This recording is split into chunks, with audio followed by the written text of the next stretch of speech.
Hello students, class 7 maths में आज हम शुरू करने जा रहे हैं चैप्टर 5 का एक्सरसाइज 5.1।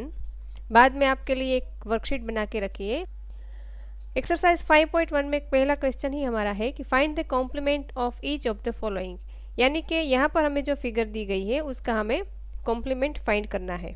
चलिए ढूंढते हैं। कॉम्प्लीमेंट हमें पता है, अगले ही क्लास में हमने पढ़ लिया था कि कॉम्प्लीमेंट जो होता है वो दो एंगल का सम 90 डिग्री होना चाहिए। ठीक है, तो यहाँ पर हमें 20 डिग्री दिया गया है, 20 का हमें कॉम्प्लीमेंट फाइंड करना है। तो कैसे करेंगे? 90 में से 20 को सब्ट्रैक्ट करने से हमें मिल जाएगा हमारा 20 का कॉम्प्लीमेंट। 90 में से 20 को सब्ट्रैक्ट करते हैं तो हमें मिल जाता है 70।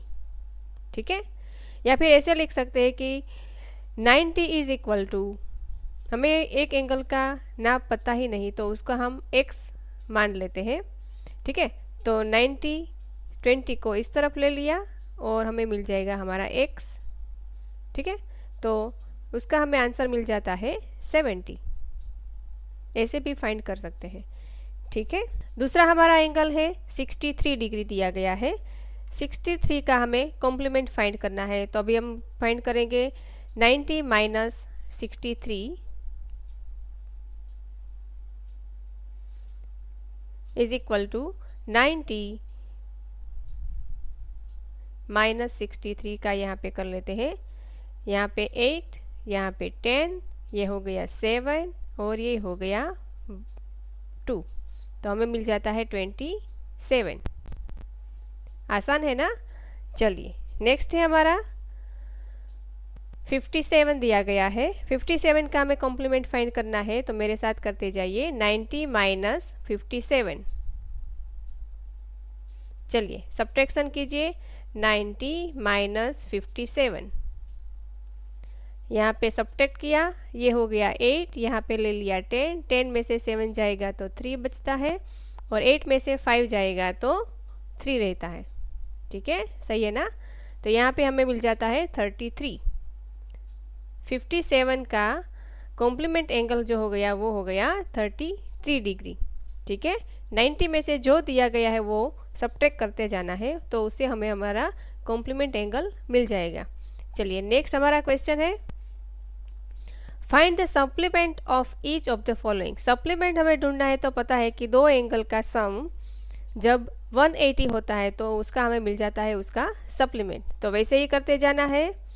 जैसे यहाँ पर दिया गया है 105, तो 180 में से हम 105 को लेस कर लेंगे। बहुत ही आसान है। 180 माइनस 105, चलिए सब्ट्रैक्शन करते हैं इसका। यहाँ पे 180 माइनस 105, यहाँ पे बोरो करते हैं तो यहाँ पे 7 रह गया, यहाँ पे लिया 10, 10 में से 5 जाएगा तो 5 रह जाता है, 7 में से 0 रह और यहाँ पे 1 में से 1 जाएगा तो 0, तो यहाँ पे हमारा आंसर हमें मिलता है 75। तो 105 का सप्लीमेंट एंगल है 75 और 75 का सप्लीमेंट एंगल है 105। नेक्स्ट हमारा एक जो एंगल है वो है 87, बिल्कुल वैसे ही करना है। 180 माइनस 87, चलिए इसका सब्ट्रैक्शन यहाँ पर कर लेते हैं। 180 माइनस 87, यहाँ पे बोरो करते हैं, 7 मिल गया, यहाँ पे 10, 10 में से 7 गया तो 3 बचता है, 7 में से 8 नहीं जाएगा तो यहाँ पर बोरो कर लेते हैं, यहाँ पर 0 और यहाँ पर हो गया 17, 17 में से अब 8 जाता है तो कितना बचता है? राइट, 9। तो हमें एंगल जो मिलता है वो है 93, यानी कि 87 का सप्लीमेंट एंगल है 93 और 93 का सप्लीमेंट एंगल है 87। ठीक है, नेक्स्ट देखते हैं 154। तो 154 का सप्लीमेंट एंगल फाइंड करने के लिए हमें 180 में से 154 को सब्ट्रैक्ट करना होगा। ठीक है, चलिए करते हैं। 180 माइनस 154, ठीक है, यहाँ पर बोरो करते हैं, यहाँ पे 7, यहाँ पर 10, 10 में से 4 जाता है तो बचता है 6, 7 में से 5 गया तो बचता है 2 और यहाँ पर 0, राइट। तो हमें 154 का सप्लीमेंट एंगल मिलता है 26, ठीक है, और 26 का सप्लीमेंट एंगल हो गया 154। चलिए नेक्स्ट एक्सरसाइज देखते हैं। Identify which of the following pairs of angles are complementary and which are supplementary, यानी कि ये जो पेयर हमें दी गई है, 6 पेयर दी गई है, उनमें से कौन सी पेयर कॉम्प्लीमेंट है और कौन सी पेयर सप्लीमेंट है। तो हमें पता है कि कॉम्प्लीमेंट्री एंगल तब होता है जब दोनों का सम 90 डिग्री होता है, और सप्लीमेंट्री एंगल तब होता है जब दोनों का एंगल 180 होता है, ठीक है। चलिए पहला करते हैं हम 65 एंड 115, ठीक है। पहले हमेशा बड़ा नंबर लिख लेते हैं, यानी कि हमें गिनने में आसान रहेगा। 115 और प्लस करते हैं 65, ठीक है। चलिए 5 5 10, 0 यहाँ रहा या कैरी फॉरवर्ड कर दिया, यहाँ पे 8 और यहाँ पे 1, यानी कि पहला जो है हमारा वो 180 हो गया, यानी कि वो हो गया सप्लीमेंट्री एंगल। दूसरा है हमारा 63 एंड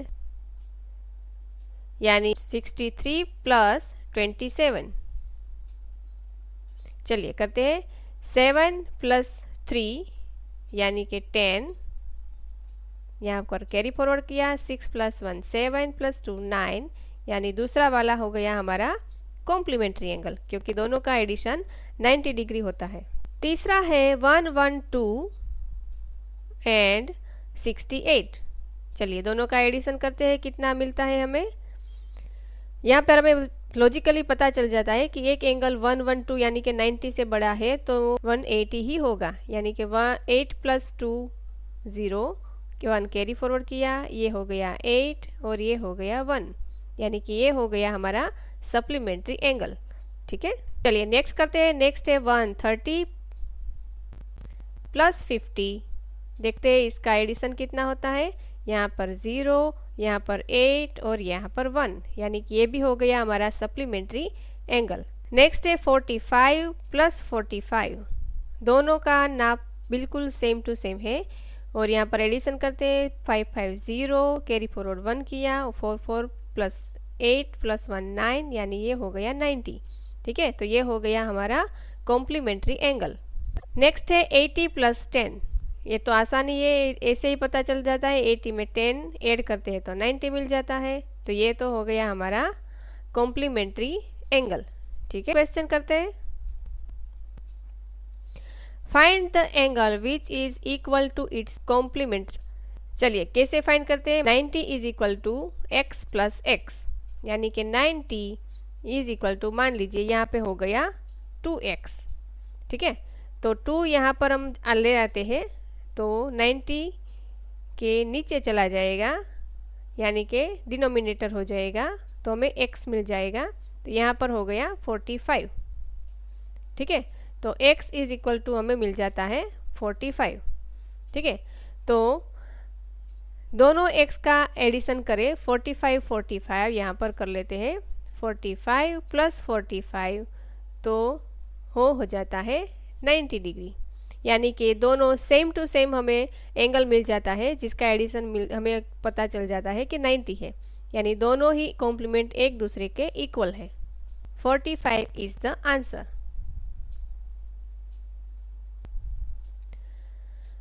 नेक्स्ट हमारा क्वेश्चन है find the angle which is equal to its supplement. अब वैसे ही हम फाइंड करते हैं।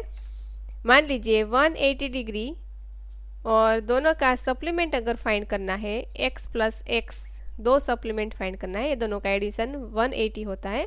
180 इज इक्वल टू 2x, 2 को हम इस तरफ लाते हैं तो डिनोमिनेटर हो जाएगा, यहाँ पर x लिख लिया, यहाँ पर हो गया 90, यानी कि x इज इक्वल टू 90, यानी दो 90 डिग्री का एडिशन कर लेते हैं यहाँ पर, तो हमें मिल जाता है सप्लीमेंट्री एंगल। यानी कि 90 का सप्लीमेंट भी 90 है और 90 का इस 90 का सप्लीमेंट भी 90 है, तो दोनों ही एक दूसरे के इक्वल है। तो हमारा आंसर है 90 डिग्री। नेक्स्ट हमारा जो क्वेश्चन है, in the given figure angle 1 and angle 2 are supplementary angles. दोनों ही एक दूसरे के सप्लीमेंट्री एंगल है, यानी कि दोनों का एडिशन 180 डिग्री है। If one is decreased what change should take place in angle 2। अगर वन को डिक्रीज किया जाए, ये अभी बड़ा एंगल है, यानी कि ये 90 से कम है और ये 90 से बड़ा है, ठीक है, दिखने में ही लगता है। अगर ये 1 को डिक्रीज किया जाए, यानी कि इसका जो एंगल है वो कम कर दिया जाए, तो 2 में क्या चेंजेस आएगा, और दोनों ही फिर सप्लीमेंट्री भी रहना चाहिए, ऐसे उसका चेंजेस लाना है। मान लीजिए यहाँ पर हमें ये एंगल फिर से मैं यहाँ पे ड्रॉ करती हूँ और ये ऐसा बना दिया, ये 2 है और ये 1 है। 1 को हमने डिक्रीज कर दिया, ये एंगल को हमने छोटा बना लिया और 2 को बढ़ा लिया, अभी दोनों सप्लीमेंट्री एंगल ही है। तो चेंजेस ये आता है कि 1 अगर डिक्रीज किया जाए तो 2 इंक्रीज हो जाता है। पता चला बच्चों जी?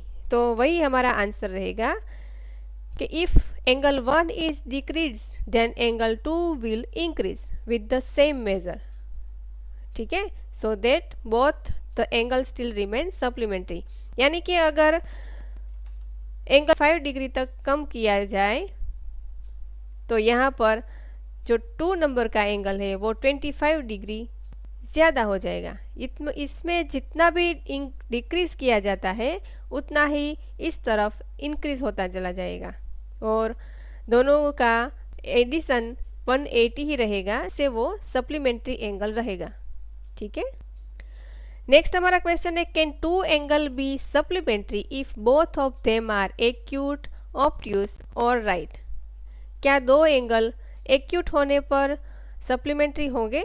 चलिए ट्राई करते हैं। एक्यूट एंगल 90 से कम होता है, यानी कि अगर मान लीजिए कि 50 और 50 ये दोनों एंगल एक्यूट है, तो दोनों का एडिशन किया तो 100 हो जाता है। तो क्या ये सप्लीमेंट्री है? नहीं है, ठीक है। तो हमारा जो आंसर है कि no, because sum of 2 acute angles is less than 180। 2 acute angle का एडिशन किया जाए तो 180 से कम होगा, इसीलिए वो सप्लीमेंट्री एंगल नहीं होता। दूसरा है कि कैन 2 ऑब्ट्यूस एंगल सप्लीमेंट्री होता है। चलिए ये भी कर लेते हैं। ऑब्ट्यूस एंगल यानी कि 90 से बना, मान लीजिए यहाँ मैं 120 लेती हूँ, 120 प्लस 125, ये दोनों ऑब्ट्यूस एंगल है, दोनों का एडिशन करते हैं तो यहाँ पर 5, ये हो गया 4 और यहाँ पर 2, ठीक है। तो दोनों ही बड़े एंगल लिए तो उसका एडिशन 2, 4, 5 हो गया, ये तो बहुत बड़ा हो गया, यानी कि 180 से तो ज़्यादा हो जाता है, ठीक है। तो ये भी सप्लीमेंट्री एंगल नहीं होता। तो हमारा आंसर क्या होगा? No, because sum of 2 obtuse angles is more than 180 degree, ठीक है। चलिए तीसरा देखते हैं कि क्या राइट एंगल 2 होते हैं वो सप्लीमेंट्री एंगल होंगे। राइट एंगल यानी कि 90 प्लस 90, 2 राइट एंगल ले लिए तो उसका एडिशन 180 होता है। तो उसका जो आंसर होता है yes, because sum of 2 right angles is 180। समझ में आ गया बच्चों? चलिए नेक्स्ट सॉल्व करते हैं। Angle is greater than 45। अगर 45 डिग्री से बड़ा एंगल है तो क्या उसका कॉम्प्लीमेंट्री एंगल जो होता है वो 45 से बड़ा होगा या फिर इक्वल होगा या फिर उनसे छोटा होगा, ठीक है, ऐसा हमें पूछा गया है। चलिए देखते हैं। हमें पता है कि कॉम्प्लीमेंट्री एंगल होने के लिए कंडीशन है 2 एंगल का एडिशन 90 डिग्री होना चाहिए। 45 डिग्री और 45 डिग्री दोनों सेम हो तो उसका एडिशन 90 डिग्री होता है, ठीक है, ये तो हमें पता है। अगर एक एंगल भी बड़ा हो, दोनों में से 45 बड़ा हो, यानी कि मान लीजिए कि यहाँ पे 46 होगा तो दूसरा एंगल कितना होगा? तो कॉम्प्लीमेंट्री रहना चाहिए, ठीक है। तो अगर ये 46 है तो ये 45 से कम होगा, ठीक है। यानी कि 90 में से 46 में लेस कर दूँ, यहाँ रह जाएगा 8, यहाँ पर 10, यहाँ पर आ जाएगा 4, यहाँ पर 4, तो ये हो गया 44, ठीक है। अगर यहाँ पर बड़ा लिख लिया तो भी कॉम्प्लीमेंट्री नहीं रहेगा, और अगर इक्वल रहेगा वो तो हो ही नहीं सकता, क्योंकि हमें क्वेश्चन में पूछा गया है कि एक एंगल तो 45 से बड़ा है, ठीक है। तो दूसरा एंगल क्या हो जाएगा, उनसे कम हो जाएगा। नेक्स्ट क्वेश्चन देखते हैं। इन द एडजॉइंग फिगर, यहाँ पर जो फिगर दी गई है उसके आधार पर कुछ क्वेश्चन पूछे गए हैं, उसका आंसर हमें फाइंड करना है। चलिए करते हैं। पहला क्वेश्चन है एंगल 1 एडजेसेंट टू एंगल 2। चलिए देखते हैं। यहाँ पर ये एंगल है एंगल 1 एंड एंगल 2, ये दोनों एंगल की बात की गई है। तो क्या ये दोनों एडजेसेंट एंगल है? एडजेसेंट एंगल होने की कंडीशन क्या है? एक तो कॉमन वर्टेक्स होना चाहिए, जो चलो है एक कॉमन वर्टेक्स है, एक कॉमन आर्म है यहाँ पर सी वाली, और जो नॉन कॉमन आर्म है वो अलग अलग साइड होनी चाहिए, तो ये भी है। तो यस ये एडजेसेंट एंगल्स है। दूसरा है is AOC adjacent to AOE। चलिए देखते हैं। AOC यानी कि एंगल 1 की बात की गई है यहाँ पर, और AO यानी कि बड़ा वाला एंगल की बात की गई है। तो ये एडजेसेंट एंगल नहीं होगा, क्योंकि कॉमन वर्टेक्स तो है, लेकिन जो नॉन कॉमन आर है दोनों की, वो एक दूसरे की अलग अलग साइड नहीं है, क्योंकि AOC जो है वो पूरा का पूरा AOE के अंदर आ जाता है, यानी कि ये दोनों एडजेसेंट एंगल नहीं है। हमारा आंसर रहेगा नो। चलिए तीसरा देखते हैं। डू COE यानी कि COE, ये 2 नंबर वाला एंगल की बात की गई है, एंड EOD यानी कि EOD यानी कि 4 और 3, ये दोनों ही एंगल की बात की गई है। फॉर्म अ लीनियर पेयर, क्या ये एंगल और ये पूरा एंगल लीनियर पेयर बनाता है? तो लीनियर पेयर होने के लिए की कंडीशन क्या है कि एक लाइन पर होना चाहिए। तो ये जो लाइन, मान लीजिए ये लाइन L है, तो ये L लाइन पर दोनों ही एंगल आ जाते हैं, ठीक है, और ये उसकी कॉमन आर्म हो गई। ये एक एंगल है और ये एक एंगल है, तो ये लीनियर पेयर बनाती है। तो ये हमारा आंसर हो गया यस। चलिए नेक्स्ट देखते हैं। RBOD एंड DOA सप्लीमेंट्री होने के लिए दोनों का एडिशन 180 होना चाहिए, या फिर लीनियर पेयर हो तो भी पता चल जाता है कि उसका एडिशन 180 होगा। तो चलिए देखते हैं कि BOD यानी कि ये एंगल की बात की गई है, और दूसरा एंगल है DOA यानी कि 5 नंबर के एंगल की बात की गई है। ये लाइन हम बना लेते हैं M, तो M लाइन के ऊपर दोनों ही एंगल आ जाते हैं, तो ये बना लेती है सप्लीमेंट्री एंगल्स की पेयर, ठीक है। तो हमारा आंसर रहेगा यस। चलिए पांचवा है angle A vertically opposite to angle 4। देखते हैं। Angle 1 vertically opposite to angle 4। Vertically opposite के लिए क्या होना चाहिए? दोनों ही आमने सामने होने चाहिए, दोनों ही लाइन इंटरसेक्ट होनी चाहिए एक पॉइंट पर, और 2 एंगल आमने सामने होने चाहिए। तो ये 1 और ये 4 सामने सामने आ जाते हैं, ठीक है। तो इसका भी हमारा आंसर रहेगा यस। नेक्स्ट हमारा क्वेश्चन है what is the vertically opposite angle of 5। 5 का जो है उसका वर्टिकली ऑपोजिट एंगल कौन सा होगा? यानी कि इस लाइन पहले भी हमने बनाई थी, मान लीजिए ये L और ये M है, ये जो इंटरसेक्ट दोनों लाइन करती है वो यहाँ पर O पर है,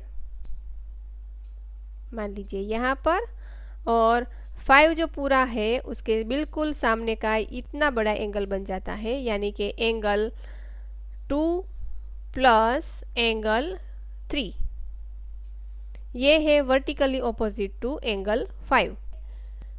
वर्कशीट बना के रखिए। इसका आंसर हमें कमेंट बॉक्स में लिख के भेजिएगा कि कौन सी पेयर है एडजेसेंट बनती है इस फिगर में, और इस फिगर का हमें 4 पेयर सप्लीमेंट्री एंगल का बनता है, वो कमेंट बॉक्स में लिख के भेजिएगा। ठीक है।